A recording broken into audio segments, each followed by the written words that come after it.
నేడు నాగార్జున సాగర్ బుద్ధ భవనాన్ని miss world 2025 పోటీదారులు సందర్శించనున్నారు. బుద్ధ భవన ప్రాముఖ్యత తెలిసిన పర్యాటక శాఖాన్ని ఏర్పాట్లు చేసింది. బుద్ధ భవనాన్ని ఆసియాలోని 30 దేశాలకు చెందిన ప్రపంచ సుందరి పోటీదారులు సందర్శించనున్నారు. వారికి 24 మంది లంబడా కళాకారులు స్వాగతం పలుకుతున్నారు. జాతకవనం సందర్శన కళ సందర్భంగా బుద్ధ చరిత్రంపై 18 మంది కళాకారులు ఇచ్చే ప్రదర్శనను తిలకించనున్నారు.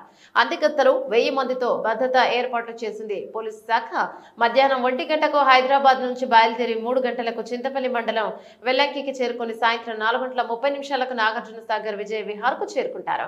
సాయంత్రం 5:30 విజయ విహార్ ప్రధాన ద్వారం వద్ద ఫోటో షూట్ నిర్వహణ అనంతరం సాయంత్రం 5:45 విజయ విహార్ నుంచి బుద్ధవనానికి పయనించి 6 గంటలకు బుద్ధవనం వద్ద ఫోటోషూట్ లో పాల్గొంటారు. సాయంత్రం 6:10 స్వాగతం నృత్య నడుమ మనస్తూపం వద్ద మహానస్తూపం చేరుకుని సాయంత్రం 6:20కి మహాస్తూప విశేషాలను తెలియజేయనున్నట్టు పర్యాటక శాఖ గైడ్ శివనాగిరెడ్డి అనంతరం సాయంత్రం 6:30 వరకు బౌద్ధ శాసన వద్ద ధ్యానం చేయనున్నారు. సాయంత్రం 6:40 6:50 వరకు బుద్ధవనం గురించి ఉపన్యాసం తర్వాత సాయంత్రం 6:50 నుంచి 7 వరకు జాతకవనంలో రాత్రి 7:45 మధ్య జాతకవనంలో రాత్రి భోజనం చేసిన అనంతరం పర్యటన ముగించుకుని రాత్రి 8:45 చింతపల్లి మండలం వెల్లంకి చేరుకొనగా పోటీదారులు రాత్రి 9 గంటలకు హైదరాబాద్ పయనం అవ్వనున్నారు.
అన్నా